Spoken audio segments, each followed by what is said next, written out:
You're listening to the Nerd to Know Media Network.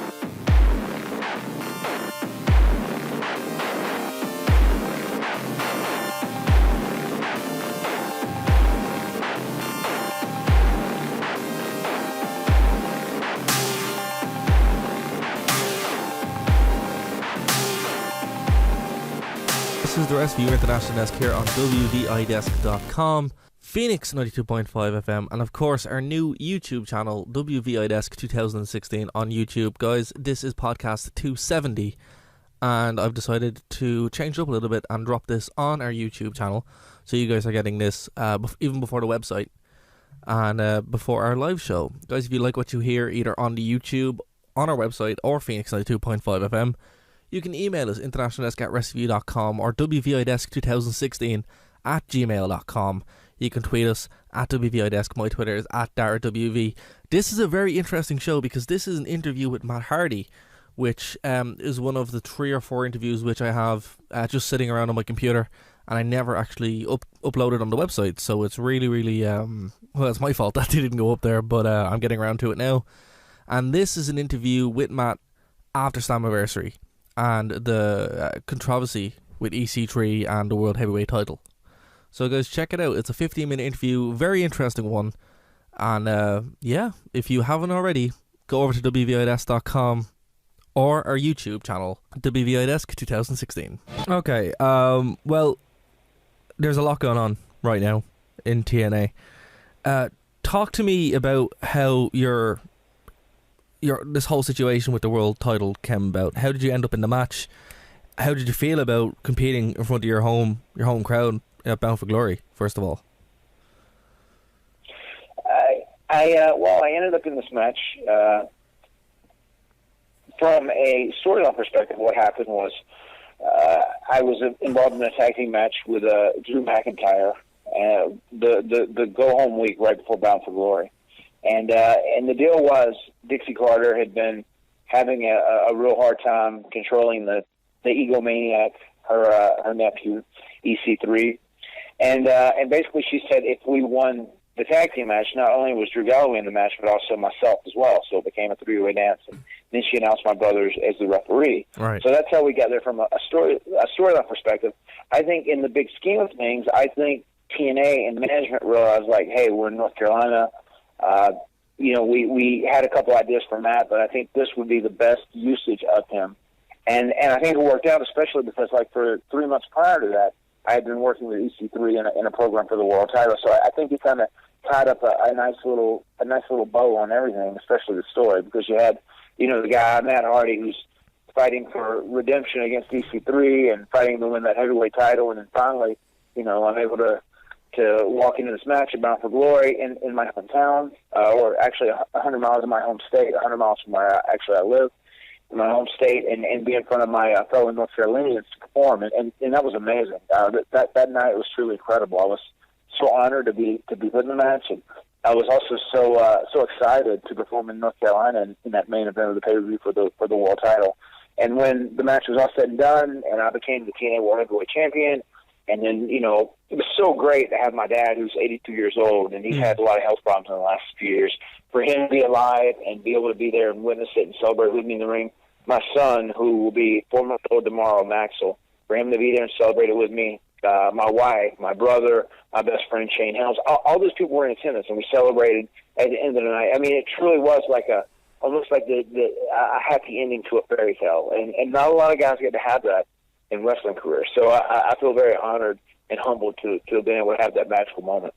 Right. And it's something that I think a lot of TNA fans, myself included, were expecting to happen a little bit sooner.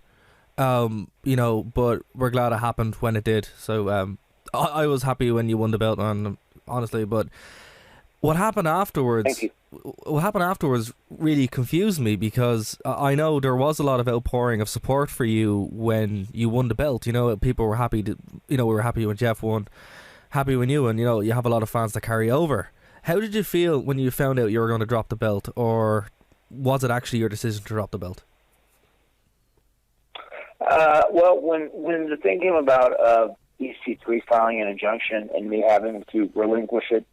It's certainly not a perfect case scenario. In a perfect world, I would have loved to have been a fighting and defending champion, and I would have loved to have had a celebration Wednesday on Impact, and then I would have loved to have started wrestling different number one contenders and became a great fighting champion. And TNA Impact Wrestling fans, what they deserve, a champion who goes out and has kick-ass matches week in and week out, and that's what I wanted to do. The reality of the situation is that the belt had to be relinquished, it had to be vacated so we could move into this World Title Series. And not a perfect world scenario, but it is what it is. And regardless if I had the belt for 3 days or 3 minutes, that moment that I had celebrating at the end of Bound for Glory made everything worthwhile. Right. What was the remit for you? Were you told going into the match that the belt was going to be taken away, or did you decide, hey, this would make the storyline better, or were you involved at all? That's what I'm trying to get at. I was involved. I was involved with everything that was going on. Decision making was. Yeah. And it was basically one of those things where TNA and Destination America, they were kind of figuring out where the future goes. Sure. And basically this was the hand that TNA was dealt, and we had to make the most out of it. And that's what we did to make the most out of it. Okay, cool. Well, moving forward into the world title series, how do you feel? How involved are you in this now? Is the goal to try and get back up on top, or are you looking for revenge on EC3? No, no doubt. My goal is to win this thing and become the TNA World Heavyweight Champion for a second time, and have the reign that I actually deserve to have. Right. And in a best case scenario, the finals would come down to me versus EC3, and I would beat his little ass and pin him so he can say he was unpinned anymore. That'd be the best case scenario. Mm. But regardless, I want to go on. I want to win the World Title Series, and I want to become the champ, and I want to represent TNA proudly and give the Impact Wrestling fans a champion they deserve. I mean, I really hope at the end of January, the World Title Series will be done by then. I hope at the end of January, when we roll into the UK and there's 3 big television tapings, I want to be the champion at that time.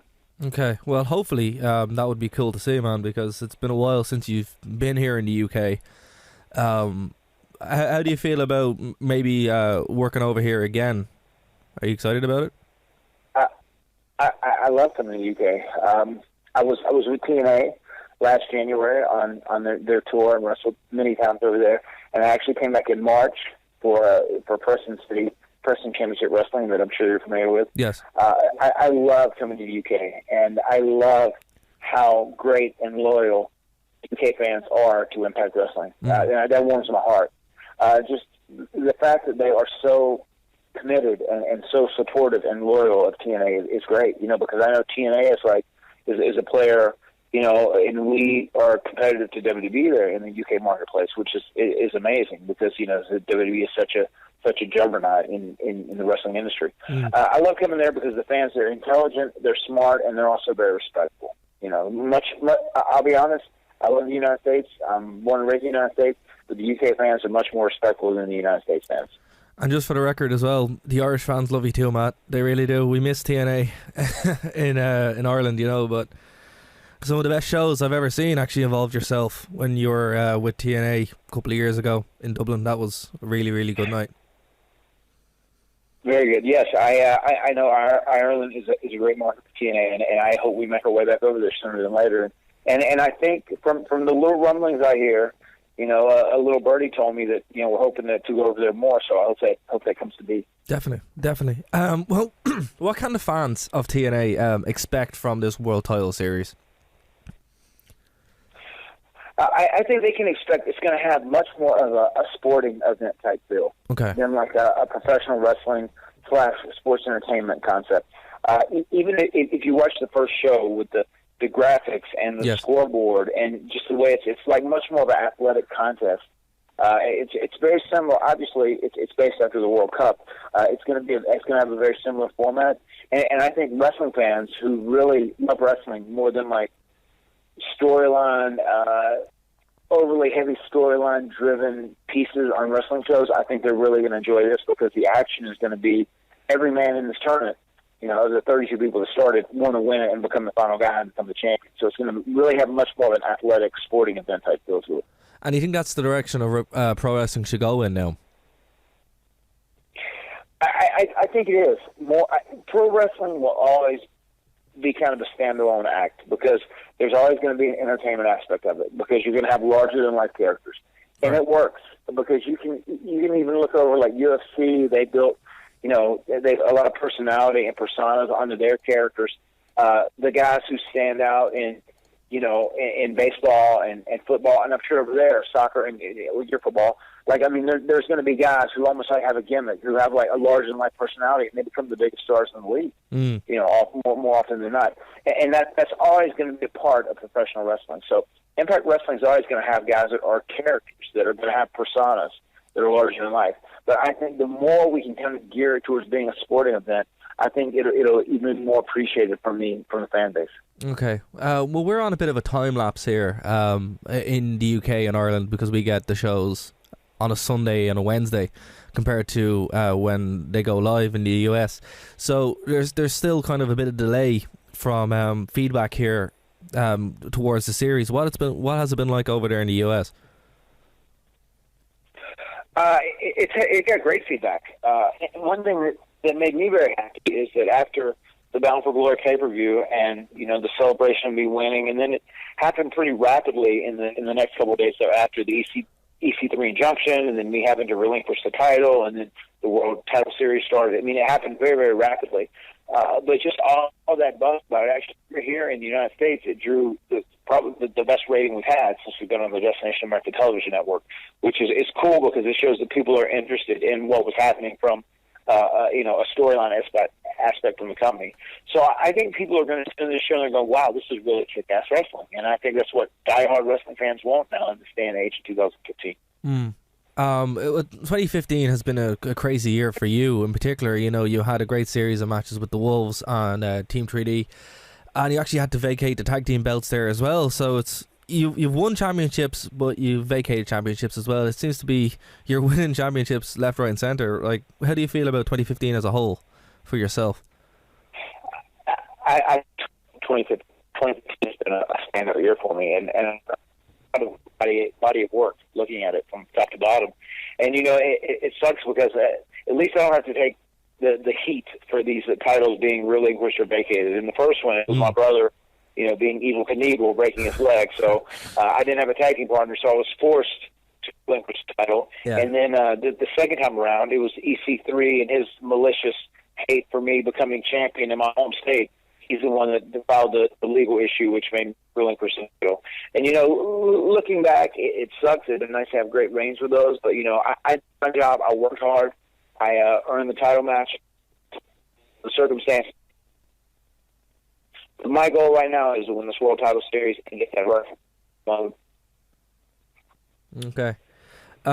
Hey, Matt, you're cutting in and out quite a bit. It may be where you're located in your where you are. Okay. I'll try and stay. Can you hear me right now? Yeah, perfect. Okay, I'll try and stay right here. Sorry about that. It's okay. No problem. Just to finish up, Matt, 2016, looking ahead, what does the future hold for yourself and Jeff and the Hardy brand in general, aside from the World Title Series? Like, what do you guys want to achieve next year? Well, I know right now my brother his